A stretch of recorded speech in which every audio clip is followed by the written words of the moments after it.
Gênesis capítulo 45. José dá-se a conhecer a seus irmãos. Então José não se podia conter diante de todos os que estavam com ele, e clamou: fazei sair daqui a todo varão. E ninguém ficou com ele quando José se deu a conhecer a seus irmãos. E levantou a sua voz com choro, de maneira que os egípcios o ouviam, e a casa de Faraó o ouviu. E disse José a seus irmãos: eu sou José, vive ainda meu pai? E seus irmãos não lhe puderam responder, porque estavam pasmados diante da sua face. Aqui nós chegamos no ponto culminante. O ápice da história está aqui. Todos os capítulos anteriores vieram traçando uma progressão. Mas após o discurso de Judá, a intercessão de Judá, a súplica dele, José ele chegou à compreensão que era na verdade o que aconteceu. Ele sabia agora a verdadeira intenção de Deus. E a partir daqui ele vai se revelar e vai proporcionar o translado dos seus familiares, do seu pai, para a terra do Egito. É aqui que é o ponto culminante. Ele percebeu, ele chegou à conclusão de que todos aqueles fatos aconteceram para a manutenção da vida. Olha no 4. E disse José a seus irmãos: peço-vos, chegai-vos a mim. Eles todos de boca aberta, porque ninguém conseguia imaginar isso. Aquele que foi vendido como escravo agora é senhor do Egito. E como nós falamos, aparência diferente, toda roupa diferente, mais de 20 anos à frente. E chegaram-se então... Então disse ele: eu sou José vosso irmão, a quem vendestes para o Egito.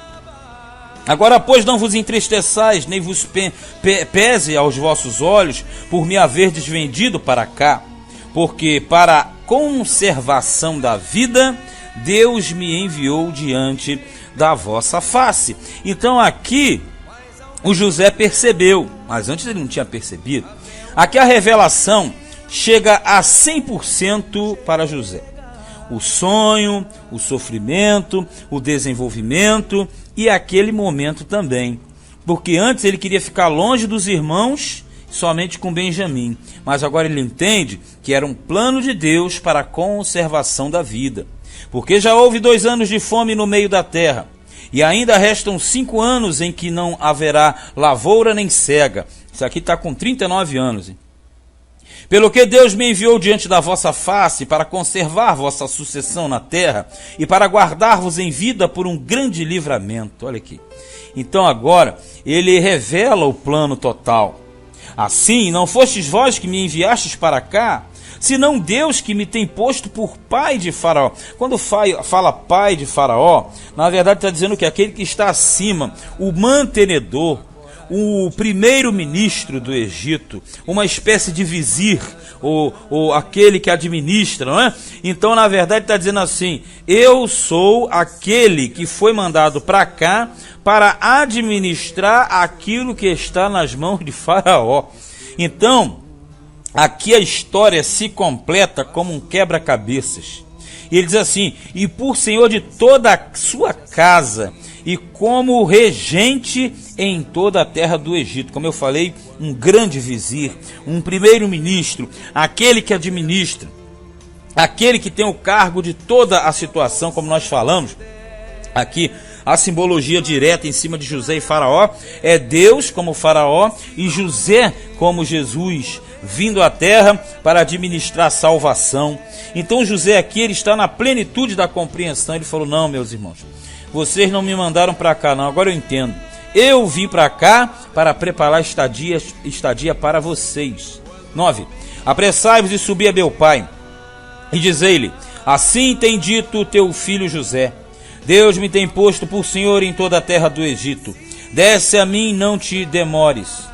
E habitarás na terra de Gósen, e estarás perto de mim, tu e os teus filhos, e os filhos dos teus filhos, e as tuas ovelhas e as tuas vacas, e tudo que tens. Aqui ele cita a terra de Gósen, que era uma região oriental no delta do Nilo.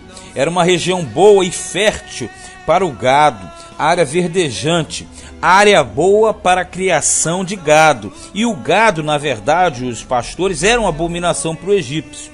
Então, como José conhece a terra como a palma da sua mão, e o faraó não, porque o faraó fica lá sentado lá no trono. José não, José conhece chão a chão, como a palma da sua mão. Então, na verdade, ele sabe que Gósen é a melhor terra para habitarem os seus descendentes, os seus parentes, melhor dizendo. 11. E ali te sustentarei, porque ainda haverá 5 anos de fome, para que não pereças de pobreza, tu e tua casa e tudo o que tens. Olha o recado que ele manda para o pai. Jacó vai ter essa notícia e vai ficar simplesmente de boca aberta. E eis que vossos olhos veem, e os olhos de meu irmão Benjamim, que é minha boca que vos fala. Tipo assim, vocês estão vendo o que eu estou falando. E fazeis saber a meu pai toda a minha glória no Egito, quer dizer, toda a minha posição, resplendor, e tudo o que tendes visto. E apressai-vos a fazer descer meu pai para cá. E lançou o seu pescoço de Benjamim, seu irmão, e chorou. E Benjamim chorou também ao seu pescoço. Então, na verdade, um encontro triunfal, uma revelação 100% esclarecida. José agora ele está com a certeza, ele falou, todos têm que vir para cá, não tem que mandar ninguém embora, nem segurar Benjamim. Mas aqui você vê os trâmites de Deus, os trâmites do Senhor, que enviou esse rapaz para o Egito com aproximadamente os 18 anos de idade. Ele chega ali, sofreu até os 30, aos 30 subiu ao trono, ao cargo de governador, abaixo somente do trono de Faraó. Ele administrou 7 anos recolhendo comida, 2 anos de fome já tinha se passado, ele está com 39, e agora que ele entende todo o processo de seu sofrimento, todo o processo que ele atravessou. E agora ele vai trazer a sua parentela para o Egito. Veja no 15. Faraó ouve falar dos irmãos de José, e beijou todos os seus irmãos e chorou sobre eles. E depois seus irmãos falaram com ele. E a nova ouviu-se na casa de Faraó, a notícia, dizendo, os irmãos de José são vindos. E pareceu bem aos olhos de Faraó e aos olhos de seus servos, porque o José era conceituadíssimo no Egito. E disse Faraó a José, dize a teus irmãos, fazei isto, carregai os vossos animais e parti, e tornai a terra de Canaã. E tornai a vosso pai e as vossas famílias, e vinde a mim. E eu vos darei o melhor da terra do Egito, e comereis a fartura da terra. Veja que é um trabalho, um tratamento privilegiado. E em alguns textos egípcios são mencionados essas concessões que o faraó fazia aos imigrantes semitas ou asiáticos em geral. Mas nós sabemos por quê. Porque essa genealogia aqui, na verdade, essa dinastia, melhor dizendo, ela era de Ixos.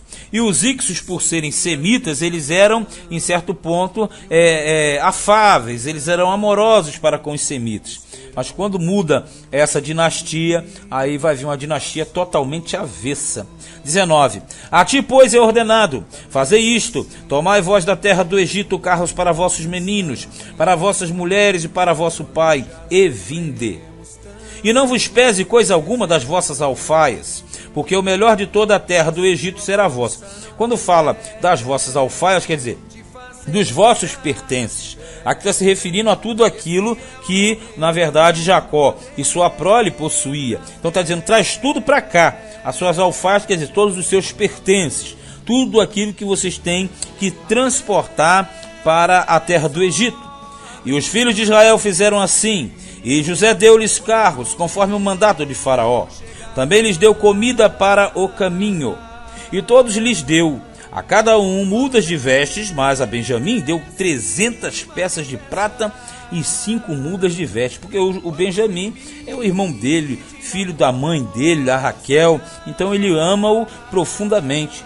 E a seu pai enviou semelhantemente 10 jumentos carregados do melhor do Egito, e 10 jumentos carregados de trigo, e pão, e comida para seu pai para o caminho.